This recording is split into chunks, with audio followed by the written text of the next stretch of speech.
graphics done in time. How's everybody doing tonight? Hope everybody's doing well this week. Sorry for the slight delay. I was scrambling last minute because this background I had started, I don't even know how long ago, and I threw it up because obviously it was a slightly different format for the number of people here and the configuration. So I was like, okay, I'll throw that up. And then it like literally everything said at ReelNorthernBass, at ReelNorthernBass. I was like, I had to fix that. Sean's like, you can fix that in time. I was like, I don't know. I was 2 minutes late. Made it work. Yeah, just barely, but we got it there. Oh, it has been a day already, but we are prepared. Cheers, buddy. Sean, virtual cheers, bud. There it is. All right, we have a few things to discuss tonight. Let's go in order. I get better at this every time, I promise. First and foremost, everybody here is watching. Thank you very much. Appreciate you as always. Whether you're watching on YouTube or on Facebook, please do me a favor and leave a like on this. It helps more than you know. It helps immensely. So for anybody that has already done that, thank you. If you have not done so yet, please do that. I would really appreciate it. DJ, you reminded me to put my phone on vibrate. Smart, thank you. And for those that have shared the stream beforehand, whether it's on Instagram or Facebook, I posted a short on YouTube. I don't think you can do anything with that. But regardless, whoever's doing that, thank you. Because like that, again, is for helping everything that we do here grow. So I really appreciate the people putting in that extra effort to help spread the word on the live streams. Looking ahead, next week, I'm going to move the live stream to Tuesday, just next week only, because I fly out to Florida Wednesday. Nice. Yeah, going down to Cape Coral. I need to ask some questions to people because I still have no idea what the hell I'm going to do when I get down there, but I'm excited regardless. Hopefully I get to meet up with Andrew. That's the plan. Take the Ranger, that old school 488 VS, and drive up. I don't know where the hell we're going to go yet. Maybe Lake Placid, somewhere over there.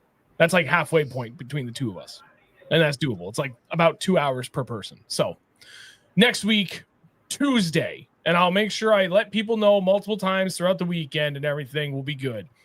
Spotify uploads are mostly consistent. I was a little late with last week's episode. I skipped the week before because that was when we showed off all the new baits. Yeah. And I'm like, that doesn't work for Spotify because that was a like purely visual stream. Right. So no, we didn't put that on Spotify, but I got the last one up the other day. This one will be up tonight as well. We'll be good. Is the audio slightly echoey? It could very well be because here, let me try something. It's still gonna be an issue. All right, never mind. I take it back. It's because we have two mics, so it's gonna happen, and I apologize. Sorry about that.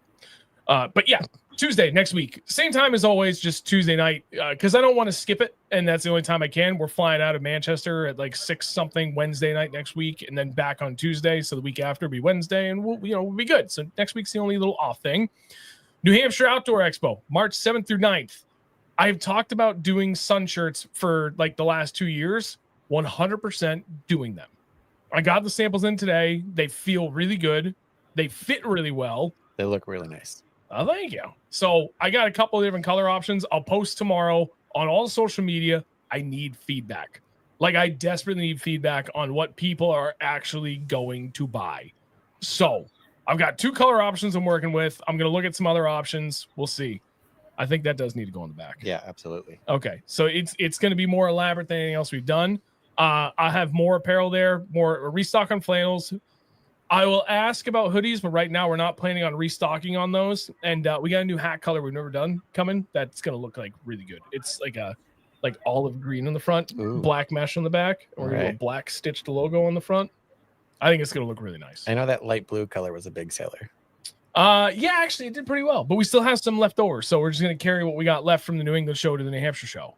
And it's going to be that it's not a flat. It's a standard trucker. We're not doing any more flat brims because I'm the only ridiculous person other than you. And yeah, like the 3 of us are like the flat brim people. And that's about it. It's because if you're actually on the boat when you're running, dude, it's nice. A flat brim does not fall off. No, my hat has never once ripped off my head. I can wear this going 75 miles an hour down the lake, completely confident that it won't fall off. The only thing I don't know if it does it with all hats because I only wear flat brims, but the thing I noticed is that it just kind of does like this. So like my eyelids are like, so when I'm running down the lake, I got one hand on the steering wheel and I'm holding my hat like this, so my eyes aren't shaking the whole time. I don't know. Could just be me. Nope. That's all for that. And then I was going to talk about the legislation that was brought forth for discussion today in New Hampshire about potentially trying to revoke pretty much all of the powers, the decision powers from New Hampshire Fish and Game. But it happened today. So I don't think there's anything that can be done at this point if nobody got their word in. So I hope people saw that on Facebook. I hope everybody was able to reach out and send in their opposition to that bill. I know I did. I think it'd be really sad to have New Hampshire Fish and Game lose all their decision powers and have all that put in the power of one singular elected individual. We all know how that goes. They're just going to get a lot of rich friggin' second homeowners that don't live here, that don't want any of us on the waters that, you know, are our local waters. And we're going to start losing access left and right. Like, to me, I think that's the long vision of what happens if Fish and Game loses control over all the decision making. You start losing seasons, like God even knows what. Dogmo 100% right. It's Massachusetts creeping in. Mm-hmm. There are so many Massachusetts residents that have second homes here in New Hampshire, and they are trying to bring all the bullshit in that state up here too. And they've been pretty successful over the last few years as it is so far. So I really hope everybody reached out and fought against that because it's BS. It's a big reason why I don't spend a lot of time in New Hampshire anymore. And, you know, I got, when I changed the name of the channel, I got a lot of shit about that because they're like, oh my God, you know, you were a New Hampshire guy. All of a sudden you're not in New Hampshire anymore. It's like, well, you know what, dude, what does New Hampshire do for us? Like, I travel out of state and I'm like, wow, this is what angler support looks like. Cool. All right. I can get behind that. Not that New Hampshire's atrocious, but to me, they're second in this area. I even think Connecticut does a better job than New Hampshire. Oh, absolutely. Yeah, Mass is the worst. I don't think I can't speak to Rhode Island because I've never fished down there, but I know that they also have tough restrictions on where you can fish. There's a lot of local resident only crap. Mass is a nightmare. New Hampshire's becoming Massachusetts. I mean, look at Winnie. Winnie is just, you cannot get on that lake anymore for free. No matter, there's not a single public launch anymore. No, last year there's one, Alton Bay. Oh, that's it. That's literally the only free big public launch that I know of. There might be come over to New York and you pay for every launch too. So it's like, you know what? At least I'd be okay with paying for it. So I had the option. There's a lot of places in New Hampshire that you don't even have the damn option unless you're a resident. Mm-hmm. Places that have been accessible to the general public for decades, multiple decades, like 3 of my lifetimes decades. And okay, 2 of my lifetimes. I realize I'm 40 now. That math doesn't add up. You know, for a very, very long time. And now all of a sudden it's like, no, not anymore. You guys are out of focus. Who? Us? No way. For real? Okay. Well, keep me posted on that. I don't know how I can fix that, but I'll figure it out. Anyway. Out of focus with reality, apparently, or something. Yeah. No, he's saying we are out of focus. That's interesting. Focus. I might move the camera. I mean, it looks good on our end, so I'm not sure. It does. Hang on. I know how to fix this for 1 second. No, I think we're good. Yeah. Sorry, Sean. Bye. No. Peace. It looks good. Okay. All right. You're the one with the bourbon, not me. Yeah, true. Okay, let's before we really get into the topic, now I got everything out of the way in less than 10 minutes, which is good. Obviously, thank you both, DJ and Sean, for joining me tonight to talk about this, breaking down the pattern, unlocking the pattern, establishing a pattern. Doesn't matter what you call it, it all means the same thing. That is the heart of the discussion tonight. We're going to talk about it from every possible angle. By all means, when you have questions, please just start firing them out. I'll keep them up. Like, we will go through them. Otherwise, we're just going to start rifling through everything that we can think of. But before we do that, formal introductions. Let's start with DJ, just because he's here physically. So you've been here multiple times. You both have. But you know what? There always could be new people. So please take a moment to introduce yourself. My name's DJ. You can find me on social media as 3D Fishing. And yeah, right there. Boop, boop, boop. This way. Camera's backwards. Boop. Right there. See how nice that was? Ooh, there. Whoa. Not there. Sean, how about you, buddy? What's up, everyone? Sean Miller, joining these fine folks here out of Rochester, New York area today. So SPM Fishing on Instagram, TikTok, and Facebook is Sean Miller. Easy peasy. SEAN. The correct way. Yes, sir. Did we have any non-SEANs at the expo? Because I know there was like 5 of us. 5. There was one, the guy from Miller Tech. He was SHAWN. Yeah. It's the wrong way.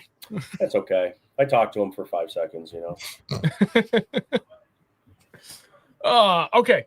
Well, thank you both for introducing yourselves. Let's get into it. So breaking down the pattern. This is I have like a rolling list of ideas and topics that I'm trying to get ahead of myself as I'm trying to plan out like upcoming shows, trying to think of like when something comes to mind, I write it down. That way I have it. Some of the things I thought about aren't going to be good till summer, but this is something that I was like, you know what, this could be really good. A great off-season topic because it applies at any time during the year. And I really got to thinking like, what went wrong for me last year was I got away from doing that. I got away from breaking down the pattern because I was so stressed at work that I didn't want to break down the pattern. I just wanted to go out and fish history. And that's why one of many reasons why I got my teeth kicked in, because I wasn't reading the lake. I was just trying to like, I'm going to stick a jig in my hand and fish where I've always caught fish on a jig the last 4 years. And they were not there and they weren't biting a jig. And I got away from one of the things that I know that sets myself apart is that I'm very good at breaking down the pattern fast because I live for it. That's my favorite thing. Same. My absolute favorite thing to do is being able to figure it out fast, no matter where I go. So that's what elicited the idea for this conversation tonight. I'm not really sure where to even begin with that other than, I guess, just like a high-level overview of what is your general approach to breaking down the pattern. And again, for everybody listening in, again, thank you. But if you have any questions, start firing them at any point. Do not worry. I'm going to grab them, pin them. We'll circle back on them when the time is appropriate. So don't be bashful. Ask us questions. So Sean, because I gave DJ the honors for introductions, I'll start with you. For honors to start us on this conversation, if you want, you can refuse, you can pass it off. What is your general approach when it comes to establishing a pattern, unlocking whatever the answer is for that particular day on any body of water? All right, so that's kind of a loaded question. So, damn right, it's all right. So first and foremost. You got to take into account the weather. Is it like high sun, no clouds? Is it high pressure? Is it low pressure? Is it really crappy out with wind blowing, or is it kind of calm? Right. And you kind of go from there. Like fish aren't going to be getting the crap kicked out of them when the waves are sloshing around and stuff like that. So they tend to kind of hang out over, open water or something like that. But essentially it kind of gives me some place to start, right? Like high pressure tells me that they're going to be kind of tucked up in cover, underneath something shady, under a dock, on structure, someplace like that, not moving around too much. And so I'm either going to start shallow or I'm going to start deep based on the time of the year. And when I start shallow, you're starting shallow, like really shallow, and then kind of working out from there to see where you're finding fish, what they're reacting to, obviously looking with your eyes to find bait fish and stuff like that. But it's not just like bouncing around from going from a foot, 2 feet of water, 3 feet of water to all of a sudden fishing 20 feet. Like that's not a great way to establish a pattern, in my opinion. So you either start shallow or you start deep. I tend to like starting shallow a little bit and kind of work from there. But it's just paying attention to the cues that are kind of around me and what I'm seeing, right? Like if you have live scope, it's a little bit different because you can kind of see in real time if there's active fish or if they're just kind of sitting there, if there are fish or if there's not fish. So I think taking live scope out of it, starting shallow for me and kind of going from there, really helps. So moving baits is a way to kind of see if there's anything active in the area, and then you can kind of dial it in if they're not biting, something like that, but you see some followers or you get some bumps, they don't commit, you can slow things down. I'll stop there because it's a rabbit hole that we can kind of go down. Right. Absolutely. No, but you're right. You like that. You answered exactly what I was looking for, that general approach. And like any other topic we've done, regardless of who's been here, whether it's just you, Sean, or just you, TJ, or the three of us or whoever, like that, I like this approach where it's like, okay, we always try and start that 50,000 foot overview. and then we get granular. We get much more microscopic in the approach and start to break down the more minute details that really start to stack up and matter, and honing in what that like the real correct or best answer is. And it could be multiple answers, but you know, once you find one answer, typically you don't go looking for another right answer. So that's where I'm in. That's where I'm going with that. So no, I appreciate what you did. So DJ, your turn. I'm passing this off for everybody else to start because I did this solo last week, and I'm sure everybody's tired of hearing my voice. So I'm in pretty similar situation with Mr. Miller. Is most people that know me know that I fish shallow all the time anyway. So I want to start shallow as humanly possible, and that'll give you the best sign of life, whether it's early spring, late fall, midsummer. When you start shallow, if you're not seeing bait fish, perch, any sort of crayfish, any sort of something, then okay, maybe you're not in the right area. Yep. That gives you a sign, and that's a jumping off point and a base to start. Is if you're not seeing them there, all right, now I'm in 4 foot, 5 foot. Am I seeing things? Because most of our waters you can still see 8 to 10 feet down. Are they on the weed edge? Are they here? It's really about, and I think for me, establishing a pattern when I'm tournament fishing, especially, is it's 3 strikes. yeah, That's the biggest thing. And then I can go from there and be like, that is a definitive pattern. If I am getting bit with a 3/4 ounce jig in 2 foot of water for some dumb reason, because that's just sometimes how it works. They don't want a 1/2 ounce or 3/8. They just want something dumb and fast. Then, okay, I got that twice. Let's see if I can do that a third time. If that third time I get a fish, I can know that I'm going to be like, okay, I'm paying attention to the water temperature, the vegetation I'm around, the structure I'm around, to go repeat that throughout the lake. yep. And then if it's repeatable, that's how I follow a pattern. Your approach is exactly what we used to say when we were riding BMX a lot. And it was, anytime one of us were trying to learn a new trick, the mantra was once is luck, twice is coincidence, 3 times is skill. And I've said this probably 50 times now in the 182 whatever episodes we've done this. Fishing is very much the same. Once is luck, twice is coincidence, third time's a pattern. So yeah, I completely agree with that approach. It's that consistency, the repeatability. Kind of like any good science experiment. Mm-hmm. You know, it's only as good as the repeatability of it. And no different when trying to establish a pattern. That's a good way to look at it, too. Going back to what Sean was saying, you really do have to take into account water pressure, or pressure in general, water clarity, temperature of the water. It's so much of a science that if you're not paying attention to those small details, like, oh, we've got cloud cover, or it's windy, or the wind's blowing out of the east, or in the early spring, you know, you should be fishing a west bank because that's what the sun hits first, or, you know, paying attention to those small details, like a science, is how you start. That's your before you even get on the water, you need to know the wind's blowing at this direction, it's this temperature, the water clarity is going to be this, the cloud cover is going to be that. Use the science to help you build a pattern. Yes. Yeah, I mean, it's like we talked about it yesterday, right? Like it's not what? It's fishing the current conditions versus fishing history, right? Like history comes in to it a little bit, but solely relying on like last year, you know, a year and 2 months ago, I caught a giant on this one rock pile. Like that giant may not be there, right? It may be, right? Because fish tend to be like creatures of habit and like don't tend to just be like roamers that'll just roam everywhere with no pattern, right? Like they're creatures of habit just as much as we are, and like there's studies that they've done that says like if they release this fish and they brought it over here, eventually this fish finds its way back to its like place where it was caught. And I think they did it out in Florida. It was really cool to kind of see where the fish went to, and they generally return to like the same area. And it's kind of crazy. You could move them around and they'd like find their way back. But they did the same thing at Squam Lake, and they found the same thing.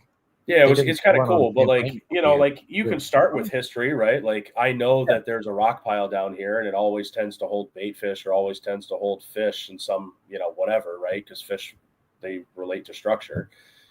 But the fish are going to be around that structure. They may not be on the structure. They may be 200 yards away. They're around it, but they can move back and forth to it. They can move up and down in the water column.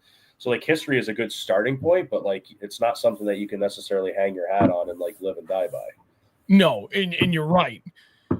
I 100% agree with everything you guys said. And if I were to go through my whole 50,000 foot overview for establishing a pattern, 98% of it would be overlap with what you two said. So that remaining 2% that I would like to touch upon, and I do feel this is much more, I'm trying to think more of like a more first time traveler experience. I don't want to say beginner. I'm thinking first time traveler, someone that's already gone out and, you know, hammered the same kind of handful of lakes, cut their teeth. Now like, okay, I want to go try somewhere new. I will also always look at the weather. And, you know, for me, it's a little bit easier and more difficult in the sense that I get Sundays. Sundays are my day. That is my fishing day, period, end discussion. If I get anything else beyond that, I'm fortunate, but Sunday is it. So I know that with Sunday being it, like it doesn't matter what Sunday throws at me. That's all I got. I can't change anything about it. You're going. But that makes it easier for me too, because I'm not just going out on a whim. Like, you know what? I feel like going out fishing Thursday after work. No, I can't do that. Kids are getting older, so it's going to change. But for now, that doesn't happen. So now I can think about Sunday, looking at the pattern, looking at the weather, and understanding what the weather is doing several days in advance. Because you can at least do a little bit of online research. You know you're going to go fish a glacial lake, and it's primarily, mostly smallmouth, and it's got mostly smelt and yellow perch. Like, okay, just from a quick research, like I know I'm going to this lake, and I know this is what I got to work with. And then you could search. You're doing this in July, right? First time, say you're going to Winnipesaukee, whatever. Gross. Okay, I know. I've never been to Winnipesaukee. I'm going to go there in July. Well, what can I expect? I know there's a lot of smallmouth. There's a lot of yellow perch, a lot of smelt they eat on. Okay, smallmouth patterns, midsummer, right? And it's going to give you a general idea from like 20 minutes of reading online, general areas to focus on. So with minimal effort, you can get a good starting point. But now the weather, circling really back onto this major point, looking at the weather several days in advance, it's more important for me to know that earlier and later in the year when those fish tend to be shallow, like the vast majority of them do, because the wind is going to drive everything to one particular side. If I'm going Sunday and the wind is blowing out of the west the 3 straight days before I get there on Sunday, guess where you're going to find me? On the eastern side of the lake. And vice versa. Wherever it's blowing out of, I'm going to go to that wind blowing side of the lake, because 9 times out of 10, that's where all the fish are stacked. And that's just one major component of breaking down the pattern that I'm going to likely eliminate. It doesn't always work, but the vast majority of cases, it does. That helps me. So everything they said, plus looking at the weather several days in advance to understand, is there any consistency in my wind direction? And that will, it's just, now you have more of your areas of higher probability of success to go focus on. You're going to go focus on that wind blowing side of the lake first. And you're more likely to find fish down there than anywhere else. Now, if you have no wind for several days in a row, now you really have to do a lot more research on seasonal patterns before you go there to get an idea, again, if you're kind of on that beginner side of things for traveling, first-time traveler, whatever you want to call it. But now we really get to start going into the finer details of what comes next once you get there. And now you're eliminating water. Okay, I've been there. I've gone down the lake. I've tried this and this and this, and pick any conditions. It doesn't matter. You've got a general idea of, I think this is where to start. I caught 1 or 2 doing this. I caught 1 or 2 doing that. They were in totally different kind of situations. So there's no repeatability to speak of there. What is next? Like, what else can you do to take establishing that pattern to that next level? And I'm going to let either one of you decide who wants to take that next. That's a interesting one. Because I think to get more specific, we have to give specific times of the year. I know in that sort of manner too, that's something that a lot of people don't really pay attention to is when you catch a fish, or especially your first fish, no matter where you are or when you're fishing, they don't tend to pay enough attention to that fish bit at, did that fish bite as soon as it hit the water? Did that Yes. bite happen when it hit a rock? Did it happen when it hit a weed? How did that bite actually happen? And break that down. I think that's did it hammer it, or did it just kind of come up and you just felt pressure? Like, was it an aggressive bite? Was it not an aggressive bite? Yeah, that you see, you both are right on. Right on. I with feel exactly like what I'm looking for. Super, super overlooked for any fisherman. No, 100%. And it's one of those things like when I've guided people, or I'm taking out subscribers, like whatever the case, like any of my videos that I've posted, like it's very raw, where it's Andrew and I talking, we catch a fish and we're like, you know what just happened? Like I did this and this and that happened. Okay. And then next fish, I didn't do that. I did this. Okay. And it's literally just that over and over and over until we're like, that aha moment. And it's those minor details. First, you've gone through everything you guys said to begin with, where you're kind of running through the different areas based on time of the year and weather conditions, time of the day, the whole 9 yards. Now you're starting to catch fish. And yeah, maybe you caught 3 of them on a 3/4 ounce football jig. But how? Were they all biting on the immediate fall? Did you catch them on structure? What kind of structure was it? Was it hopping over the structure? Was it just dragging? There's just so many variables. Was it in front? Was it behind? If I cast it from this angle, was there a bite? If I cast it from that angle, did they ignore it? Like, was it the color? Was it the cadence? Was it how fast? Was it how much I pulled the jig up and let it flutter down? Did I have to rip it across the bottom? I mean, there's so many things that I even think that like not getting bites too, like helps you establish a pattern. Oh yeah, 100%. Right? Especially like it helps you rule things out. It's not just the fish catches. Yep. That's why I always say when I'm going to a new body of water, I like to fish 2 polar opposite ends of the spectrum. Like I fish something fast moving, constantly moving, and then something really slow and finesse, and rarely something in the middle. Sometimes, I guess my jig is always my like middle of the road because I can fish it no matter how the hell I want. But it's still bottom contact regardless what I'm doing. But because you're right. I mean, if I'm covering a ton of water with a jackhammer or a spinnerbait or a crankbait and I'm not getting bit, then that keys me into the fact that I need to slow the hell down. Right. And that's I was gonna say, right? Like fish are predatory in nature and fish are reactive, and you can elicit those, like you can get those bites out of them. And if you want to cover water and rule things out, you start with a moving bait and go from there, right? If you're not getting the bites, then maybe slow it down, maybe downsize. If you're getting hit, but they're not committing to it, maybe change colors, change something similar to like similar profile, maybe a little bit smaller, and maybe they commit then. A lot of times they'll slam like something white, but like they won't commit. But then all of a sudden you put something green pumpkin or perchy on there, and then they hammer it, right? Like, yeah, look for those cues. Like they're interested in your bait, but they're obviously not committing for a certain reason. So you make little subtle changes. And like Sean, you do that all the time when you're fishing like a drop shot on the Magic Flick, right? Like you have your colors, right? And I won't blow your spot up, but like you'll start with one thing and you'll see something, or like on the Demiki rig or on something else, right? And it's like, okay, they're interested in it. They're just not committing for whatever reason. And then you sit there and you go through every single color in your crayon pack, like to finally find the color that makes them go, I want that. Give that to me. And then it's on, right? But like sometimes you don't even get to that. Sometimes they'll just bite on anything.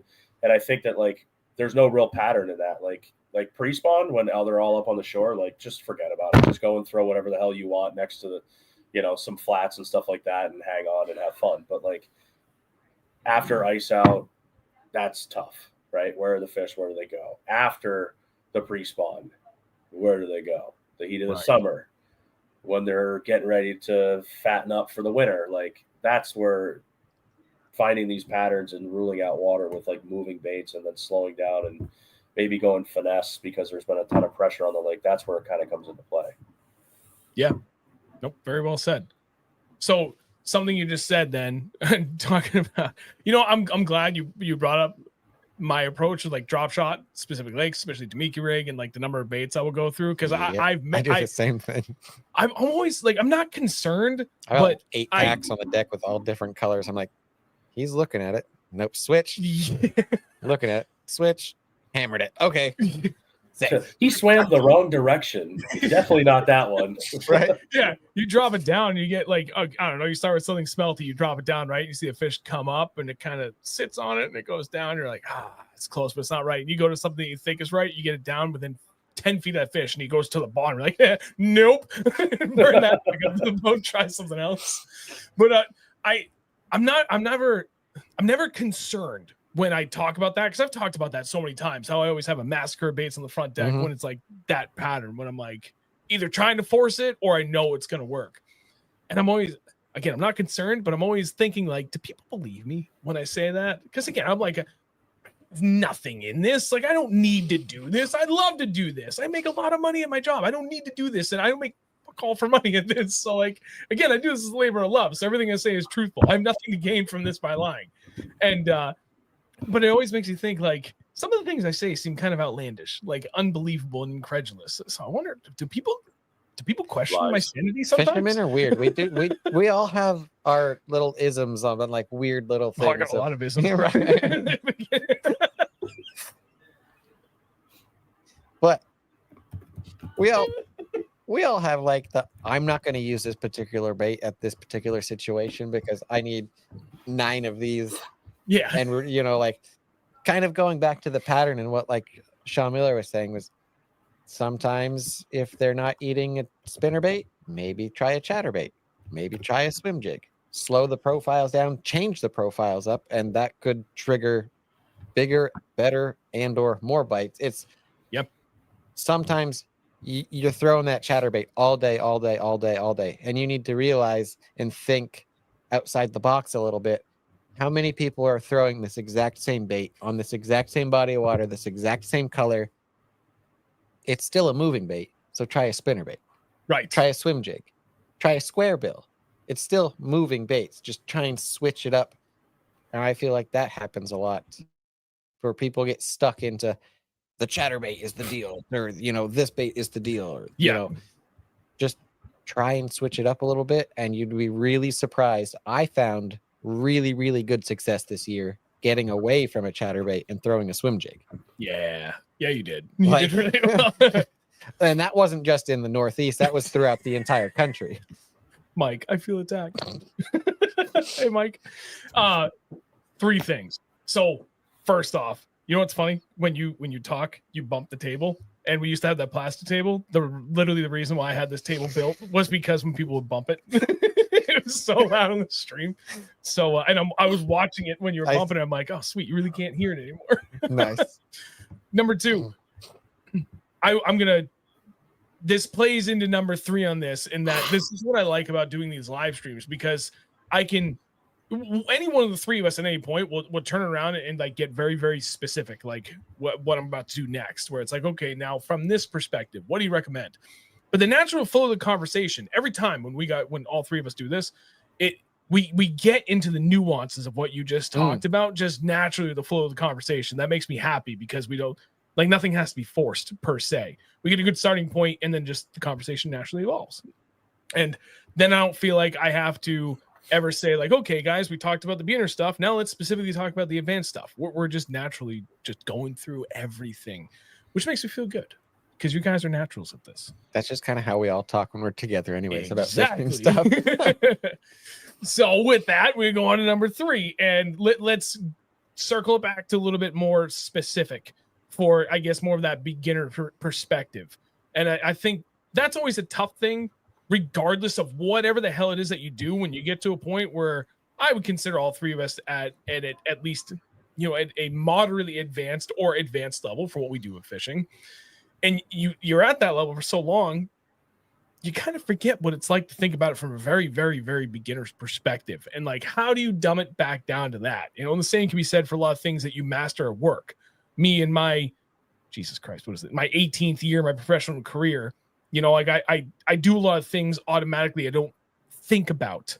But in my first 2 years of my career, I had to think about it really goddamn hard to make that a natural thing for me to remember and master and get forward with. And fishing is no different. There's so many other things you could draw parallels to that. So this is the only time where I really need to I feel like we need to kind of force it back to let's think about it from a beginner's perspective so we can really cover the whole spectrum. And sometimes covering it from that perspective is also beneficial to even advanced anglers.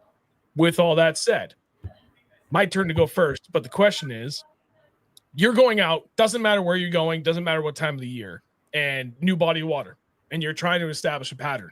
What are your 3 go-tos? If you had to narrow it down to 3, and I know neither one of us just stick with 3, that's for damn sure. Is it 3 go-to baits or doesn't matter? Styles? 3 rods.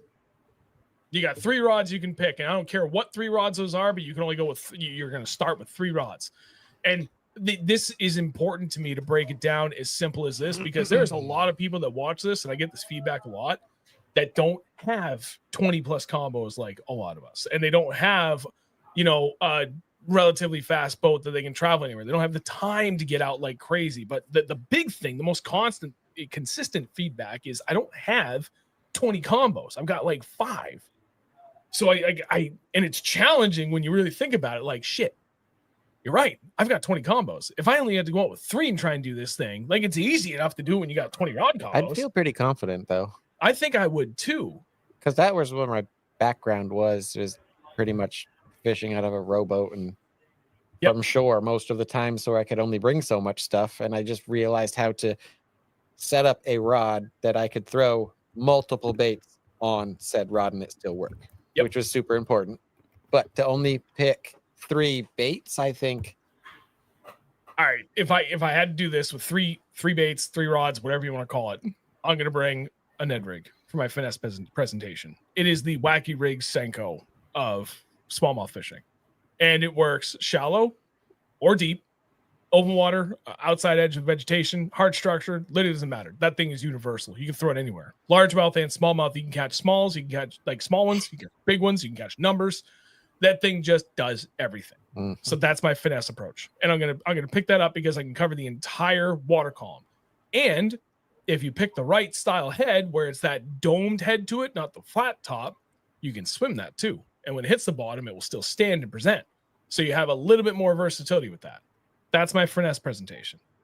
If I'm stupid, right, I'm going to pick a jig. That's going to be my next thing, because again, I can pick apart. We are all going to at least have a jig of some sort, because it's your pick everything apart connection, and you've got your bottom contact feedback to understand what you're going through.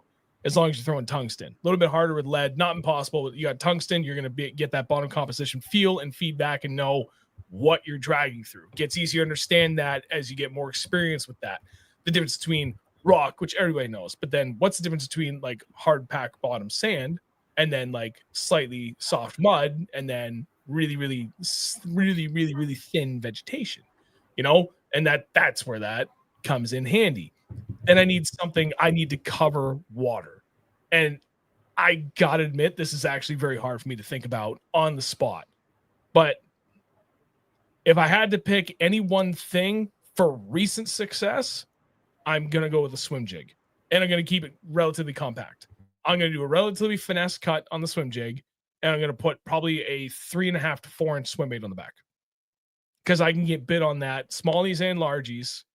But specific, you know what? If I'm going largies, it's going to be a swim jig. If I'm going smallies, I will probably just put a 3 inch naked paddle tail on a naked jig head. So same principle though. Give me something to work the whole water column, constantly moving. That's going to be my top 3. I got something moving. I've got insane confidence in. Largemouth or smallmouth's going to get bit. I got my jig where I can pick apart structure, but I can do it either fast. I'm going to do it with a 1/2 ounce jig. I can do it fast, or I can be really slow and meticulous and pick apart every square inch. And then I'm going to throw a Ned rig probably on, oh boy, what weight though? 1/4 ounce probably. See, I was thinking maybe half that, 1/8. Not quite as light as a 1/16 or 1/20 ounce, because I still want to cover water. Right. So I think a 1/8, where I'm still getting that really slow finesse presentation, but I'm not waiting forever if I'm trying to fish this thing in 30 feet of water too. So I got options. What the hell is happening in the chat? I just fixed it. Thank you. Excuse me? They said they want to do illicit things to Sean Snover's body. No, that's fine. You're welcome. Cool. I mean, I do too. So, whatever. I did earlier. Anyway, that's Mark, you're right. That was odd. You know, really strange. I was looking at the comments and I was like, "Am I seeing what I think I'm seeing?" That's why I looked over and was like, what is going on right now? I had to scroll up to get the whole sentence. I feel like we've really made it when we start getting weird people like that in the stream. Just text Oliver and tell him to cut it out. Yeah.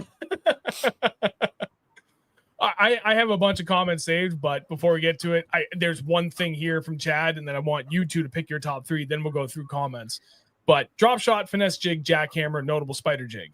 I can get behind all those things. The only thing with the drop shot, and it's narrowly beat out by the Ned rig, because I can catch fish on Ned rig, ice out to ice in.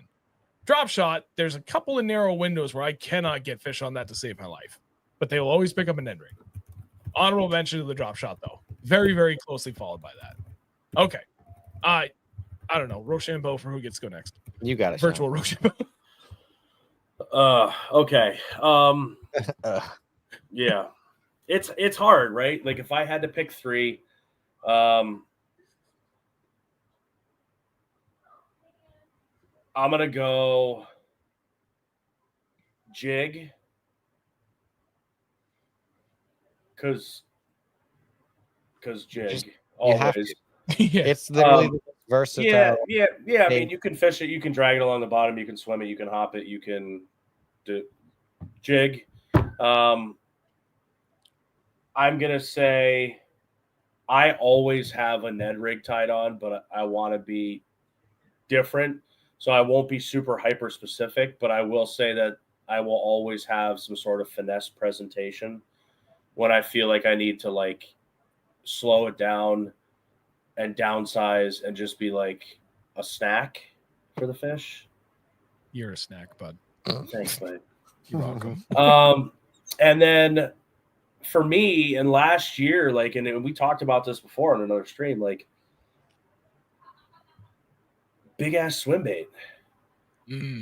And like I think it kind of changed, right? Like for me last year, and I've been fishing swim baits for a little bit now, and I'm not at all by any means like a master of it, but damn, do I enjoy throwing a giant swim bait and just like getting it trucked, and it's like it's fun too, right? But like for me, if I only had to throw 3 things, something finesse, a jig,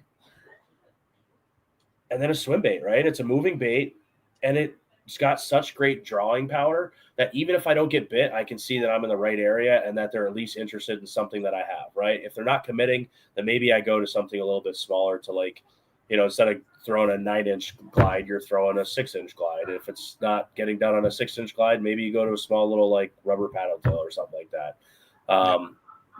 Something like, but for a moving bait, I mean, I found a lot of success last year, and I had a lot of fun just throwing a giant swim bait, like in the heat of the summer, or like when everything told me to put it down, I just kept throwing it, and I had a blast. You had a lot of success with that this year too. You know how many times I saw your post with all those glide bait fish? I was like, that motherfucker. Dude, it was awesome. It was awesome. So much fun. But it's like I didn't do shit on big swim baits. But I just like I just had to do something different, right? Like I moved from Vermont. I wasn't fishing Champlain, wasn't fishing other great bodies of water in Vermont and like surrounding areas. And like I moved to these places that were like foreign lands for me that I fished maybe once in a while here or there 10 years ago. And like I got one day on the water, right? I got a kid now. So it's like I'm going to go out and I'm going to swing for the fences, and I'm just going to go out and have fun and make the best of it. And I'm either going to hero or zero. And it's like I just went out and threw this giant bait and like trained myself to get used to throwing it and be more comfortable throwing it. And in order to be more comfortable, you have to throw it. So I just went out, and sometimes it was great and sometimes it sucked. And like, it was like, well, shouldn't have done that. And then I just went out and did it again. And then I was like, whoo, this worked. And it was just fun. Yeah, I don't know. Those are my 3. So a little bit different. I think expanding on Sean's. Wait. Okay. Before you expand on what Okay. Sean said. So you're just talking about Zero Hero with the big baits. And I know Oliver making the Northeast swing. We have plans in April for a specific area. And Yes, sir. I definitively will be there for at least 2 consecutive days. Sure. I'll sleep out there if I have to. I will. That is my plan. My wife just said yes. That's what I like to hear. She doesn't know it yet, but she's going to say yes. That's my plan. Because like I've gone up there plenty of times. I've caught plenty of big fish. I've caught plenty of numbers. I'm up there swinging for a trophy. You saw what I did last year. I know. And I was like, did it turn 2 your years screen ago. off. I'm just sitting there yelling at you. I'm bringing all my rods, but I am dedicating myself to a glide, the Defiant 210 and the 247. Whatever else I feel like throwing for big baits. Like I am literally going for 2 Are to we 4 talking about what I think we're talking about? Yes. Oh yeah. Okay. And you know where exactly where on that particular place. Okay. I'm looking for 1 fish. I want at least a 7+. I'd be more than happy with an 8+. But dude, I'm going. I don't care if I only catch 1 fish in 3 days. I want a 7. And you missed it last year, didn't you? There was a kid. There was one of my buddies that was out there that caught like a 7 or an 8, like right behind you. That was my fish. Yeah. That fish came up and followed my 250 when Kara was in the boat, and we saw the fish, and I was like, "That's an 8-pounder." Yep. And then he messaged me a little while earlier, and he was like, "Oh, I just caught an 8 over here," and I was like, and Kara and he sent me a picture, and he was like, "That was my fish." Kara was like, "That was." I mean, that thing, we saw it come up to the boat, follow the 250, and it just got too close to the boat and just turned around. And then guaranteed he was throwing something a little bit smaller. Guaranteed. Yep. He was. He doesn't throw big stuff. And like I know I remember that very vividly. Right? He was throwing something smaller and got hammered. So, but the drawing power, right? Like you saw that was there and that it lived there, and it was still there for someone else to catch. Yeah, that would have been my PB by a lot. 7+ inch glides, Defiance, and then I'm gonna throw a swim jig. Like that's it. Jackhammer, because I know I could throw it up there. But no. I'm literally going up there just to grind those big baits. I'm gonna cut that jackhammer off and save you the trouble. Okay, no, I'm fine with that. Then I'm gonna leave it off. I'm okay with doing the swim jig combo. I get a different approach. I talked to Sean Place. He gave me some ideas on how to fish the HUD, which I can also apply to the Defiant. And going up there for 1 goddamn fish. And if it takes me 3 days to catch one, I'd even be okay with a 6+. I really want a 7. I don't know how many 6+s I can put I out there digress. this spring. I didn't even catch one over 6. I really want to go up there large. And kind of spend some time with Oliver, trying to look out deeper, actually. Because he's good at that sort of deeper big fish, and that is an area that I know I am significantly lacking in. But I think that time of year there is a significant number of fish that we are missing. Yes, 100%. So I will tell you both one last thing, and we'll get back on topic. Sean, when you were up there with your buddy, and then Andrew and I were up there, and we caught a couple, you caught a couple, and then we like struggle bust after that. And we went out main lake, and Andrew caught a 610 in 40 feet of water in April. Okay, so there was that. And then I went up there a couple of times the end of this year. And speaking about establishing the pattern, it actually is relevant. And I was fishing a little bit of history, but then that wasn't panning out. But I could tell it was on like kind of either side of history. I was just missing something to make it work. And I had success. Numbers were okay. Quality was awful. And I was missing something. I wasn't quite deep enough. And that was the one thing that I was. Me. Okay, this is November and December. I've gone up there and I did this 3 times in a row. Didn't have terrible days. Right. But I ran into a guy that was up there, doesn't live too far away. And he was up there all 3 weekends. I talked to him the second time. He was like, "How'd you do that last weekend, my first trip?" I'm like, not really that great. Like, I caught a lot, but nothing big. He was like, "We had 28 pounds. Hang on, what?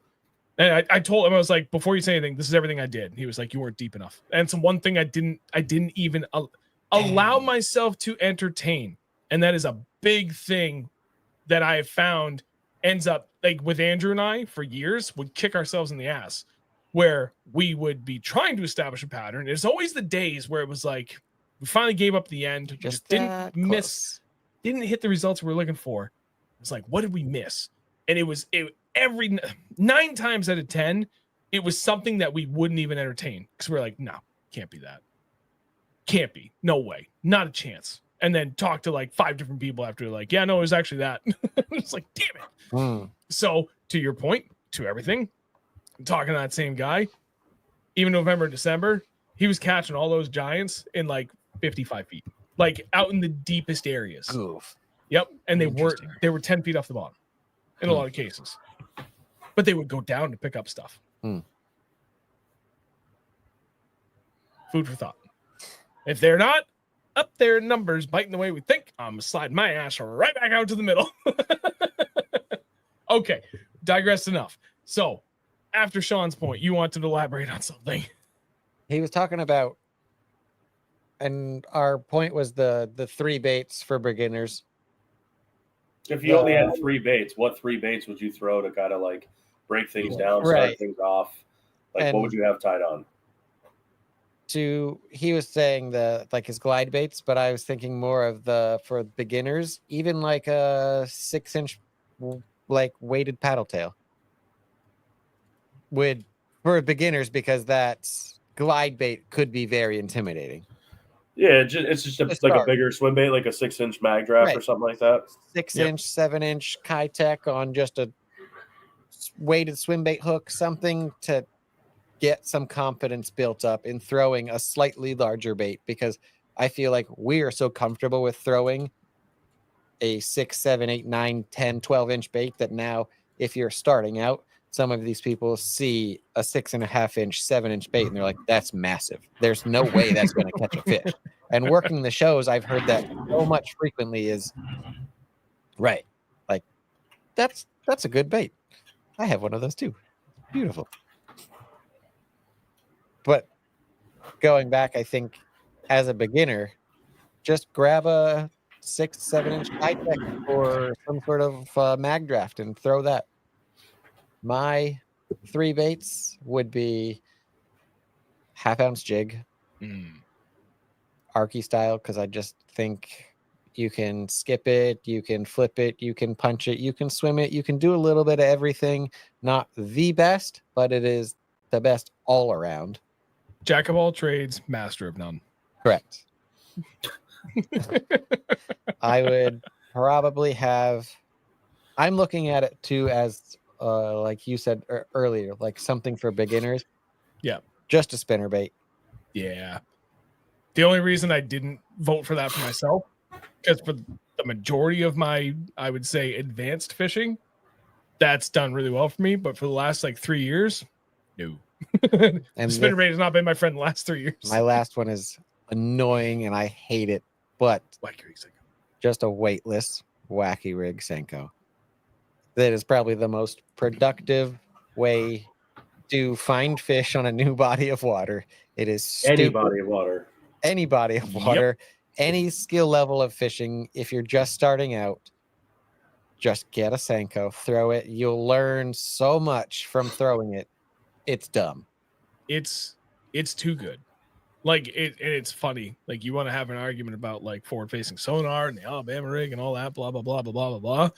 Boy, I know anybody and everybody can catch one on a wacky rig Senko, and it's probably the single most the bait that is most responsible for killing the most number of fish from inexperienced anglers.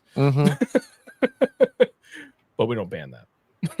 But no, you're right. Anyway, it's I almost said it, but it's not like a true ice out to ice in. Doesn't miss by much. But like I could be in a lake that's half iced over and catch them on a jig or a Ned rig.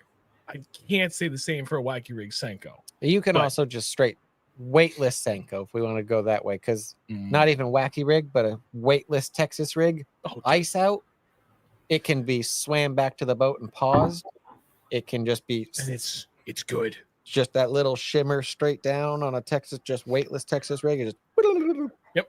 And I like doing that a lot with the fluke. But if I, for some reason, if they're keyed in on a like specific variation of a watermelon or a green pumpkin, and I run out of flukes on that, 9 times the vast majority of times, I have that same exact color just in the Senko, and I'll pick up a Senko and do the same damn thing. Doesn't quite have as much action, but it's fine. All they're seeing is something darting through erratically. Pause. They eat it, and just a weightless Texas rig Senko, especially like early spring up around the pads when they're first emerging, and they're like dumb. I would say late spring, early summer when they're in like that very early post spawn. Oh my god! Throwing on a heavy rod. So much fun. Dude, you get that thing burning across the surface, and they'll come out of the water like they're biting a frog. They'll friggin' hit it from underneath and come up and clear multiple pads on their way back in. Oh, it's awesome. Speaking about frogs, another thing that I think that's overlooked is paying attention to the animals on the water. Because I know, especially in the early spring, when you see turtles laying up on like a log or a branch or something, I've always that's my turtle pattern. Like I have a turtle pattern. If you see turtles the first time in the spring that I see turtles up shallow, I know bass are shallow. Right. Not always quality I'm looking for, doesn't matter. But there are bass shallow. It's a sign. Yes, it is. Same with like loons. If loons are around you, you know there's bait fish around you. Yep. 100%. Little mobile fish finders. Mm-hmm. You just got to be careful with that because hooking on a that's. But going to the patterns in general can mean so many things, and it's such a wide span where like you're looking for birds, you're looking for bait fish. There's so much that this can go and cover. Between the three of us, but especially you two, we have certainly thoroughly covered that 50,000 foot overview. And then we followed up with that with kind of more like a 1,000 foot overview. To get any more granular than that, we would have to have specific questions to really drive those more minute details. The only thing I can say, and I kind of alluded to it in the short / reels that I posted about, trying to promote the stream, is establishing a pattern of behavior. And I meant that from you, the angler. Whatever it is, like, think about how you learn, not just fishing, in life in general. What does it take for you to learn? And in my case, I tend to be a very visual learner. Repetition is my best friend. And not just repetition in general. I need like very short window of time, a lot of repetition. And if I can get that, no matter what it is I'm learning, I can learn it damn fast to become proficient in a very short period of time. And if I can continue that, I can become an expert also in a very short period of time. It took me until I was like 35. I'm 40 now. So within the last 5-ish years to truly understand what it took for me to unlock the best of my mental ability to be able to learn and maximize the potential of myself. I don't know how else to put that. And I've taken that into fishing as well. But you need to really understand yourself and how you learn and how you interpret information and how you remember information. I know a lot of guys that live and die by notebooks when they're out fishing, and they'll write down everything because that's what they need to do to be able to remember all of these things. For some reason, I can't remember a goddamn thing in my life, but I can remember everything that happens on the water when I'm fishing. I know Andrew's brought it up in the past where like I can recall the most minute specific details from fishing trips 5 years ago. And it seems like I almost have a photographic memory for literally everything I do in the water. So I am fortunate in that regard that I can remember all those details. And more importantly, that carries into individual fish catches during the day. So to what you both were saying about when you're fishing through a specific area with a specific bait, and trying to get that repetitiveness, that repetition of consistency in success with catching fish. Pitching a jig at a rock. Didn't catch him when I bounced it off that boulder, but I got it about 5 feet after dragging it 5 feet away. Okay, well, I know as I'm going along, I see a very similar rock situation. Relatively same size, relatively same depth, relatively same distance from whatever the hell else was around it from that first one. Pitch it in. Nothing. 5 feet away from it, knocked it. Okay, now I'm starting to see this. Now I'm going to go look for that. But I can remember that. But again, I know guys that have to write that shit down, or they have to talk with their friends about it, and just the conversation between the two people is what helps them remember it. You need to figure out whatever it is it's going to take for you to remember those minute details. And this is something we kind of started touching upon it, because it's one thing to know where you're going at different times of the year. Smallmouth, middle of the summer, they're out deep roam in the middle more often than not, right? Largemouth, end of May, early June, if they're not in beds, they're probably still up really shallow or just on the outside of those shallow spawning areas, right? You can start to figure those things out pretty quickly. But as things get more difficult and it takes a little bit longer, every single detail from the moment your bait hits the water until you got bit matters. Mm-hmm.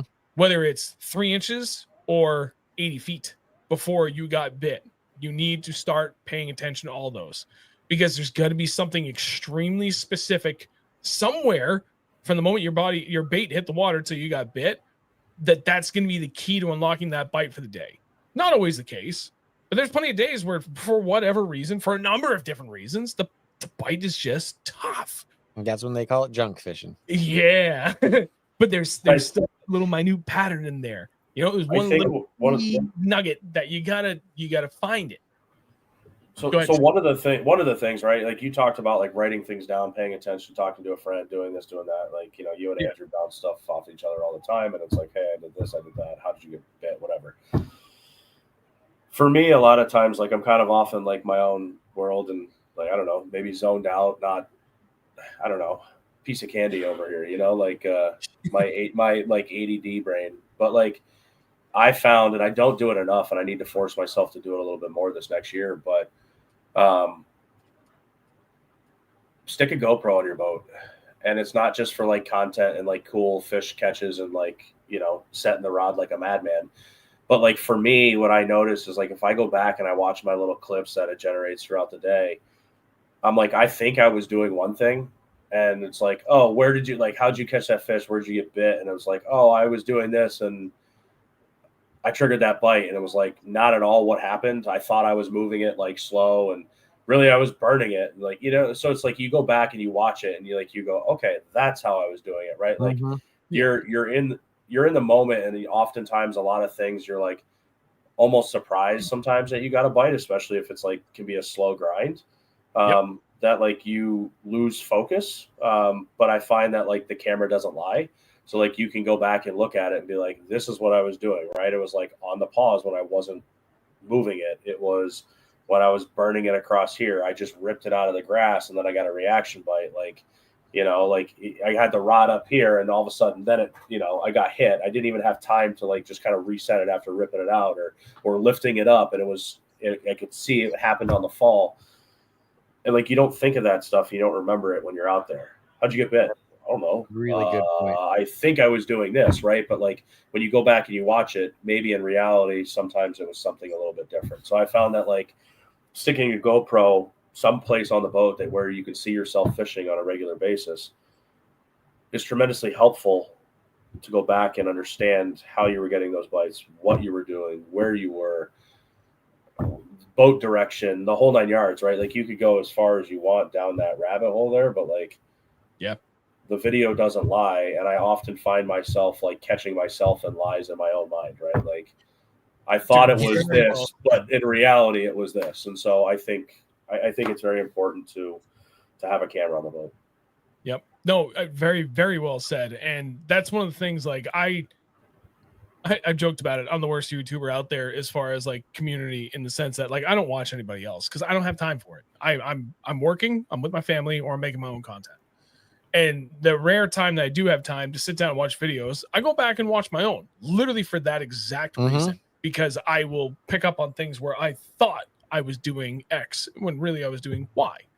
And Andrew is notorious for it, man. And it was one of the funniest things when we had a stretch. I forget how many years ago this was. It was the short period he had his own bass boat on the water, and we were just like following each other around with our own two boats. And it was around like the COVID bull crap. And we went to the spot we've been talking about for years. We finally go there, and we knew there was big smallies in there. And this was the very beginning of him breaking his PB smallie, I think like 8 times in a 5-month stretch. It was nuts. It was dumb. It was like by like 1/8 of a pound every time, but regardless, point still stands. Counts. Yep. And we go out there, and I'm like, I'm gonna try deep cranking. He's like, I'm just gonna jig fish. I'm like, okay. And my first fish was like a 3.5 pound largie deep cranking. I'm like, hell yeah. Got my teeth taken the rest of the day. Right. Then he's like 500 feet away and I hear him yelling and look up, rod's bowed over. So I freaking hammer on down over there because he'd have a net, throw my net. He gets in a 4.5 pound smallie. I'm like, hell yeah, what were we doing? He's like, dude, hustler. And I was just dead sticking it. I'm like, all right, sweet. Pick up the hustler. Now I'm fishing like similar structure. And I'm dead sticking it. I didn't get shit the rest of the day. Catches another one 1/4 pound bigger than that. It's 4 3/4. I think it was like 4.6 something. And like he was not that far from me. And he already had the net. So you get in, I go over, take pictures. I'm like, are you dead sticking that? He's like, yeah, dude, dead sticking it. I had set a GoPro in his boat for that, knowing we were both going out. So I had like a couple in my boat and he had one in his. I go back and look at it. Dude, he's stroking the shit out of the jig. Like he's snapping it off the bottom. And I was like, what do you mean you dead sticking it? You could not be working that any more vigorously if you tried. He was like, I don't know. Oh no, I casted it out and then there was a fish. Yeah, no, dude, it was like, I thought maybe he was, moving it a little bit faster than he was saying, but keep it on the bottom. No, dude, he was snapping off the bottom. I'm like, no wonder why I never got bit. There was that video where you guys were on the St. Lawrence. Yeah. And I saw your video and I was like, no wonder you kept breaking off so many fish. You're not fishing a jig anymore. Because you were just like cracking those hook sets on your drop shot setup. Yep. And I was like, no wonder you lost so many fish.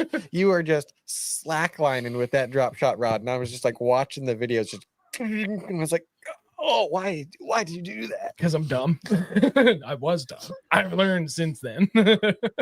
Oh, it's funny. That was a 4.96 smallie I caught at actually it was 3 big smallies I caught towards the end of the year. And like I thought I'm like just kind of like leaning into them. And there was 2 of those 3 that I was like kind of vigorous, not as bad as you were saying, but a little vigorous on like the wrist snap before leaning. And I'm like, Jesus Christ, I'm gonna land any of those fish. Go back to the video replay, Sean. Yeah. Every time I think I'm like, I'll bet you your hook sets were a lot harder than you think they are right now. 90% of the time, yes. Yeah. Watching some of his older videos when he was beginning to, it's kind of fun to watch like progression of stuff like that.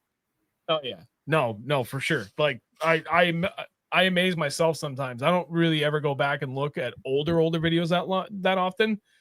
But every once in a while I'll pull up something from like even 4 years ago. I'm like, Jesus Christ. I mean, he's an idiot. People listen to me back then.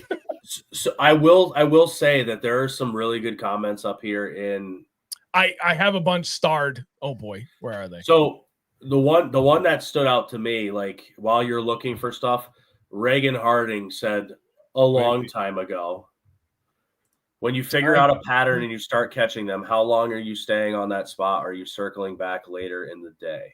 How the hell did I miss that? When you say a long time ago, how long was a long time ago? At 8:35 p.m. Oh, wait. Okay, I can find that. Oh, thank you. I did miss that. Found it. That was like the first one that kind of like started it off. Oliver, welcome back. We blocked your other profile. You're welcome. I don't know about circling back, because if I've found a pattern, I'm going to work the entire lake and reproduce and try to reproduce that pattern throughout the lake. That's why I would say it's a pattern, but I'm not going to circle back to that specific spot that I figured out the pattern to begin with. Does that make sense? You know what I mean? Like, you can figure out a pattern in one particular part of the lake, but for me to find success in that pattern, I need to duplicate that on multiple places throughout the lake, and that's what I consider then I found the pattern. So but but you can also, right? So like to kind of answer Reagan's question, right? Like you can also find a pattern in a specific spot, and I'm gonna stay there until the fish stop biting, and then I'm moving. Right? Like the age old like saying, like never leave biting fish. To a certain extent, right? Like if you're fishing and you're catching fish and they're just progressively getting smaller and smaller and smaller, probably the right time to leave, because you've picked through all the bigger ones.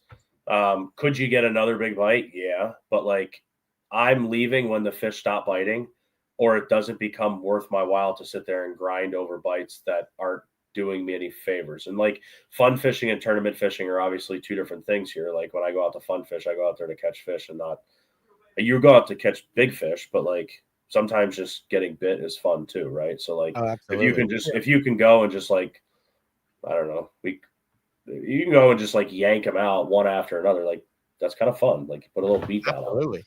on it. Like, if I know that there's fish there and I get like 1 or 2 bites off it, maybe I'll circle back on like the way back through for a hot second to see if maybe they're fired up again, or like something happened. But I'm not like going away and coming back and then going away and coming back like, oh, they're gonna bite this time. Like, that's fishing history and not the current conditions.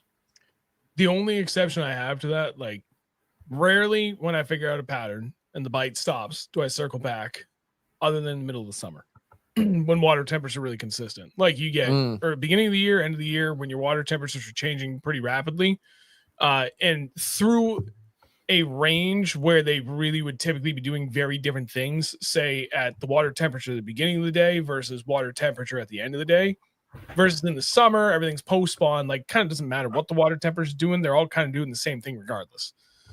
And so if I think back to 2 different tournaments Andrew and I did on Pawtuckaway, and we established a pattern and hammered it hard early in the morning. And then it kind of slowed down for like an hour. And it's like, okay, we could go do this. But if we limit our time doing that, we have time to circle back on this. And it's likely they're going to reload, because it was like a series of spots within a general area. And we'd already cycled through it twice. And then finally we killed the bite. It's like, you know what? We did it twice and they kept reloading. So I think if we give it a little break and come back, it'll reload. But again, it was summer. Like, this is well past post spawn. This is like definitively, there's nothing left spawning. Everybody is post spawn, all the bait fish, the whole 9 yards. Everybody's just in like a true summer pattern. And then and only then will I circle back on something to give it a second shot in the end of the day, if it was like stupid good, which in that case of the tournament it was. David Roy, guy we've had on multiple times. Bastard. He was the one that beat us. We came in second, and we lost on the tiebreaker for our second biggest fish to get lunker for the day too. Or was that the tournament before? It's the same lake. I don't remember, but yeah. No, so other than that, I completely agree with you guys. But there's, like that midsummer bite, I will circle back on the spot once I've established a pattern, especially if it's, again, like, damn, I just hit a handful of spots multiple times in this one stretch, going from left to right, loop all the way around, start left to right, and it panned out. Third, I can refill pass. They all of a sudden died. I'm going to give it a break. I'm going to come back on it. Exactly, you're right. There's plenty of times during random times of the year where they'll keep reloading on the spot. You give them a little break, get the pressure away, just pending nobody else comes in behind you. I have seen that firsthand in a couple tournaments that we have fished together. Yeah, there are particular guys. They'll just be spot hopping. They'll go and catch a fish off of this spot.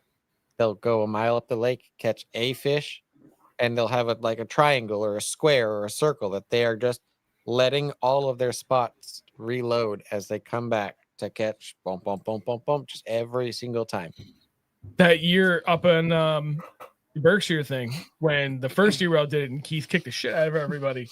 And it's one of every time in a tournament, you see a bunch of guys, like, especially the second half of the day, running around, and didn't understand it for a while, but then Andrew and I kind of figured out, and you never know until the end of the day. But every time we see that, we're like, they're either scrambling or they're on a pattern. Like, they've got a very, Keith was on a pattern. That was Jody. He didn't leave like the one spot though, which was so frustrating. The very first year we all did it, and he had like that 28 pounds on day one. Then we went to the place that nobody likes. He was running 3 different docks. And his pattern was go in, like, he started the day with, I think he said he would cast. They might get a fish out of their first like visit to all 3 spots, but then blowing it all with the prop.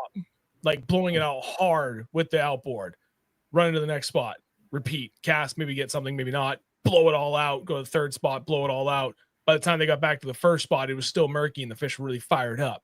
And then they'd fish it until everything's like settled and got clear. The bite would die, blow it all out, go to the second spot, and they would catch at the tail end of it being murky from everything they blew out, and they just rinse and repeat. He said he did it all day. Well, when we had our big bag of 26, 27-ish pounds, we were super stoked, and we saw Mr. Jody White hopping around here and there and here and there, and we're like, that's the only other guy I'm seriously worried about. Yep. He's either hammering on him or he's got nothing and he's struggling, but I highly doubt he's struggling because it's Jody. But he was going back and forth, and he just was like barely fishing. Like his line was barely in the water. Oh, yeah. And I was like, how'd you do? And Alex and I were like, he must be struggling. No, he wasn't. That's Andrew and I, like when he got that 6 1/4, we're like, okay, we got probably 20 and a half. We're like, damn, we're feeling good. Like, and then I texted you guys. Yeah. And we're like, well, then no, because we ran into Jody before you had texted, so maybe I didn't see my phone first. We had no idea, but we saw him running, and we were thinking the same thing, like, what's going on? And he like kind of came by close to us 3 times. It was the third time I finally like waved at him, and he slowed down. I'm like, everything good? And he was like, yeah, just trying to recharge my batteries while I'm running from spot to spot. I was like, oh, all right. He's like, how you guys doing? We're like, we're doing pretty good. We're feeling all right, but like nervous that it might not be enough. How about you? And he was like, I got 29 pounds. And we're like, long pause. What? Yeah. So we looked at each other like, 50 per second. All right. Oh, Jesus. Anyway, all right. There's a few more questions I want to get there. I just realized it's 9:20. And Carl had a really good one very early on. We always hear about the shad and other baitfish down south. What would you say primary forages here in the Northeast? Does one forage play more during certain times of the year? Who wants to take this? Because all three of us are going to say the same damn thing. Crayfish. Well, okay, secondary to that. I figured you Smelt, alewife, perch, you name it. Bluegill. I would say yellow perch is what I'm looking for the most behind all of that. Because both smallmouth and largemouth eat it. You can find them freaking everywhere. The numbers are usually significant everywhere you go. I don't know that smallmouth eat bluegill at all. Maybe the young of the year, but like year round, not so sure. Yellow perch, damn right. They eat those things all year round. And I can always find a bite on yellow perch. It depends though. I think that there's like it splits, right? So like if we're if we want to talk about that lake, there's either smelt eaters or there's perch eaters, right? Yeah. And they're not the same. They're in different locations, and they're either eating perch or they're eating smelt. When you go to other places too, like Champlain being one of those, you are on like an alewife or a perch bite, right? And like, or like crawfish, right? Like I think that there's crawfish kind of everywhere. I mean, I don't think that I've not ever not seen crawfish, but like to me, there's crawfish and then there's bait fish bites, right? So like the crawfish is like when they're down on the bottom, chances are they're snacking on some sort of like bottom dwelling creature, crawfish, gobies, whatever it may be. But then like you got the perch tend to hang out like on the bottom, just a little off the bottom, and like you know, they're either on one or the other, but like you can always find like a whitefish and a yellowfish bite and then a crawfish bite. And so I think that like those to me are like the primary forages in the Northeast. Yep. Concur. I dive down the rabbit hole of crayfish a little bit more often just because I feel like I can pattern a solid crayfish bite more consistently, knowing the moon phases and following moon phases, which is another following the pattern thing. Like, you know, if it's a full moon, crayfish hatch on a full moon. Yep. Throw a jig all day. It could be deep water. It could be shallow water. It could be docks. It could be, they're just going to eat it. And it goes throughout the rest of the country, not just the Northeast, but like we don't have that shad pattern. And we, like he said, you hear that all the time. Every other fishing channel in America, it's shad. And we're like, What's a shad? Yeah, we don't got that here. We have some giant shad over here in Western New York, like giants. Really? We have some in the Connecticut River. They get like 2 and 3. They're giant, like huge. Oh yeah. Yeah, there's a body of water over here where there's some like big shad. Like that's one of the places where I have a lot of success on some glide baits throughout the year. But they're those bigger ones in the river. They're not just shad. There's like it's 2 words. It's something shad. I can't American remember. shad. They're just American shad. That's what. Yep. Okay. Because I remember even here in town, they started stocking them just above the dam, because that last dam right here in the center of town is the last one. From the bottom of that is an unimpeded run all the way out to the Merrimack and out into the Atlantic. So they're trying to get them to come back up through here into this friggin' river in town, into their historic spawning grounds. So they're stocking them above the dam. They're still trying to take out this dam in town, which I would love for them to do. But I remember my buddy was down there when they were stocking. He was like, dude, they were stocking shad. I'm like, shad? We're not shad up here. This was like 15, 20 years ago now. He's like, oh, dude, they're very huge. I was like, oh, what kind of shad? Anyway, I digress. So that's a great question from Carl. Tim, colors, weights, and action of lure selection, and how you make your choice of lure and its relation to watercolor. Temp and whether the water is calm or has a chop is a factor. Woof. Okay, that's a loaded question. Yeah, we should have grabbed that earlier. Jesus, Sorry. that's my bad, Tim. Oh god. Okay, clear water, go natural. Dark water, go stark contrast. Blacks or whites. Black and blue. Yeah, black with blue blues. flake, or solid white, which I never do, but I know others do, and they do well with it. Temp and water. Oh, wait. Weights. So weights, right? Like cold water, lighter weights, warm water, heavier weights. Yep. I agree with colors. Clear water, natural. Something that has high contrast. Could be bright colors, dark colors. Even at night. Yeah, dark colors at night are always murky water, but like you want that contrast in like stained water. Light when it's cold, heavy when it's warm. Yeah. The water is calm or choppy. Is that a factor? If the water's calm and choppy versus the 2, yeah, it makes a factor. Like I'm not going to be throwing a spinnerbait typically if the water's calm. Correct. But they are not saying it hasn't worked, but typically you're not going to be doing that. So if the water's choppy, you want something with a little bit more flash, a little bit more reaction, something that they can see a little bit better, that's moving a little bit faster. And if the water's calm, you tend to slow down and throw those more finesse baits, the slower moving baits, that because typically if the water's calm, you're thinking like a high pressure day, clear skies, you can see for a mile, those fish can see. And I always felt on the high pressure days, the fish get more skittish because they see shadows easier. And that's the predatory response of there's a bird coming. I buy that. Did you guys cover this sufficiently enough while I had to get water? I think so. I think so. I mean, like with it's I trust. Moving on. Okay, like just a handful more, and these are all going to go fast. This is a good one from Dropman. Underspin or no underspin in the spring. And it's kind of not specific to establishing a pattern, but it can be. Depends drop on drop the word spring out of the sentence, and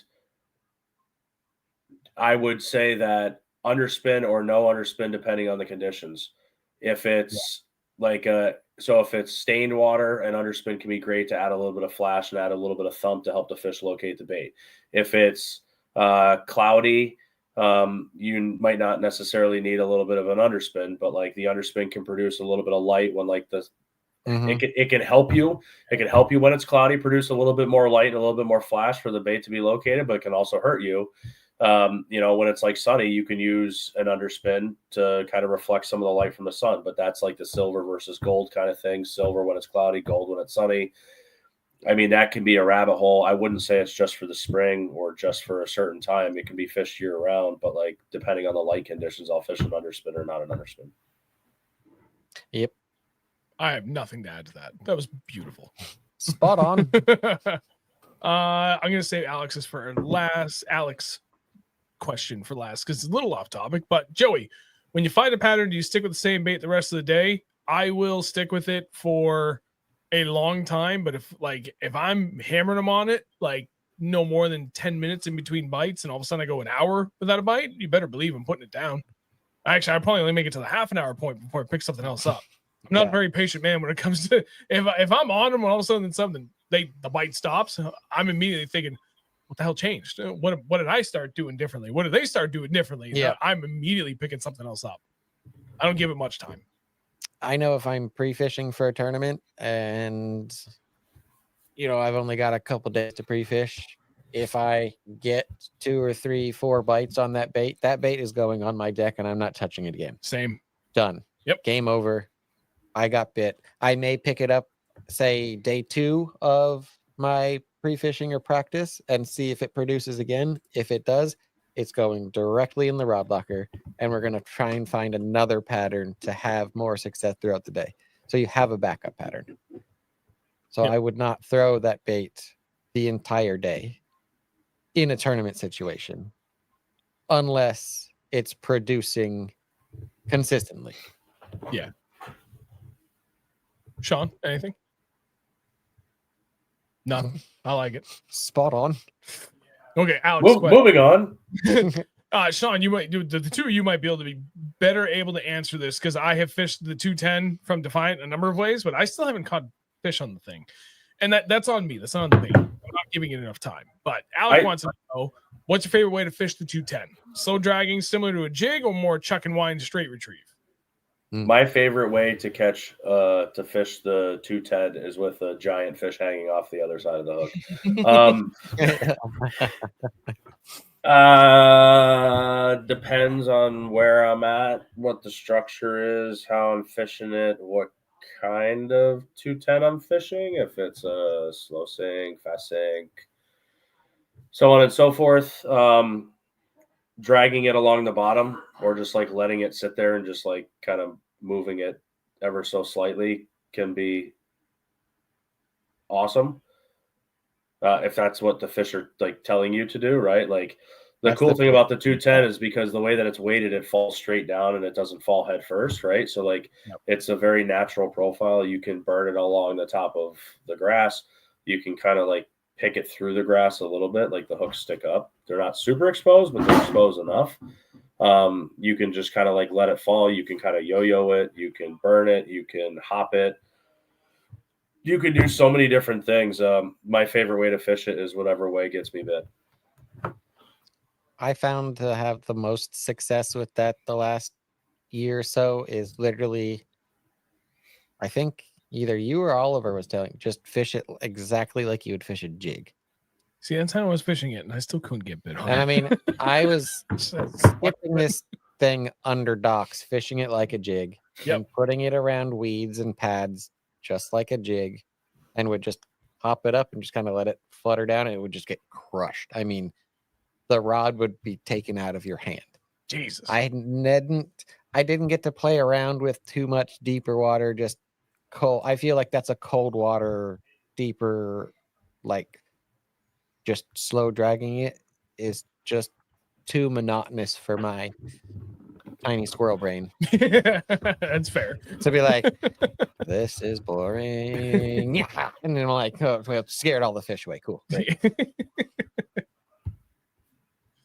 All right, last one. What about different times of day affecting patterns? Early AM versus late morn versus afternoon, etc. Oh boy, I don't actually know if we have enough time to cover that. I was just say I mean, that just is, I think, goes back to the basis of fishing in general, where the early bird gets the worm kind of thing. Yeah, true. You're gonna fish Jesus. certain baits at certain times of the day. You know, some people have good success on top water at early mornings versus in the middle of the day. There's a lot to that question. Yeah, that might be. You can make a whole topic off of that one. Reach out to us with even more specific information on any of our social medias for any three of us. We'll be happy to dive into that. I don't think we have enough time for that. It's already an hour and a half into this. I will say on that though, like in 30 seconds. Yeah. Same thing with like cloudy days versus sunny days, right? Like as the sun comes up, the fish start to move less. So when it's early morning and the sun is low, they tend to like be spread out a little bit more on the move, kind of chasing bait. And then as the sun comes up and, you know, maybe the pressure rises a little bit, they tend to, you know, get in towards cover, get on structure and like find other things. And so like then they start to get a little bit like closer to their home base and not roam as much. So yes, I do think like they tend to roam a little bit more in the mornings and the evenings and not move as much during midday because it's like hot and sunny. Yeah, that's true. Okay, so I will add to that then that like if I know I'm fishing in the summer, especially a tournament situation where fixed hours, right, 7 to 3. And I know everybody's post spawn. I mean, like the whole freaking lake is post spawn. There's nothing left spawning at this point. I'm chucking a top water first thing. Top water, and I'm looking for shade because that shade's going to disappear fast, and you're not going to get it back the rest of the day unless you find some good vegetation or hard structure in the form of laydowns on the shoreline. So I'm going to go try and fish the shady side of the lake first because if that is the key to the day, you've got a very narrow window to take advantage of that, depending upon the lay of the lake and what you got for elevation changes around the place, the whole 9 yards, you know, but I'm going to try that first in the morning. That's really the only thing. It's one of those, like, I'm going to fish it now because there's been plenty of times I've gone out and, you know, middle of the summer, and again, especially tournament situation where the bulk of our quality bites came in that first hour-ish of the day. And it was just in the shade when I had the largest portion of it. Then once that shade disappeared, you know, it's freaking 95 degrees, no wind, bluebird skies. It's like, oh, Christ. It is just deathly slow. Not to say you still can't catch him, but, man, that shade bite in the morning was great to at least get a good limit out of it. And now I'm scraping the rest of the day to try and make something else happen. I feel like that happens throughout the entire season, regardless of if it's the summer or ice fishing. When I'm ice fishing, my best window of bite is sunrise and sunset. Yeah.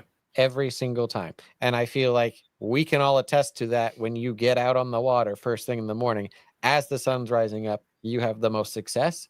And as the sun is setting, you have the most success. Damn right. And it happens that way all year, regardless of if it's frozen or not. Yep. Like everything just feels safer moving under cover of darkness, right? So it's just like truth. Yeah. That's like the natural camouflage, right? When it's like dark, you can't see as well. So like everything, the bait fish, the fish that are eating the bait fish, the fish that are eating the fish that are eating the bait fish, they're all like they're all moving, right? And like they feel more comfortable. It's like a circle. Yes. Oh man. All right. That's a great way to end it. It's already 9:36, which isn't really late, but it's late enough for all of us older folks that have been working all day. So I thank you both, Sean and DJ, for coming on tonight. I appreciate it. It's nice to be able to have other people on here to bounce topic ideas like this off of, to have, you know, varying perspectives on the matter. So it was good. So for everybody that's still watching, I appreciate all of you for sticking around. I was looking at the numbers, like there was a ton of you that stuck around the whole night. So thank you very, very much. Again, next week, Tuesday night is when we're going to do the live stream. No idea what the topic is yet, but it's going to be Tuesday night, same time, same place, just a different day for the 1 week. Do me a favor. You can see it right there on the screen. Follow these guys, both DJ, 3D_fishing, on all his social media, YouTube, Instagram, Facebook, and then Sean, SPM_fishing. This guy. Instagram, Facebook, TikTok. And of course, there's me, you know, but I'm pretty sure you guys are all following me at all these places anyway. So there's that. I already see everybody saying thank you. You're very welcome. It's the least we can do. No, I'm Make sure you kidding. drop a like. Yeah, thank you for reminding me. If you have not done so yet, for anybody that showed up late, please drop a like, regardless of where you're watching, YouTube or Facebook. Doesn't matter. It helps immensely. And I appreciate those that do that. Otherwise, we'll see you guys next week, 8 o'clock, Tuesday. The one time we're going to do a little bit differently. We'll see you next Tuesday. Everybody have a great night.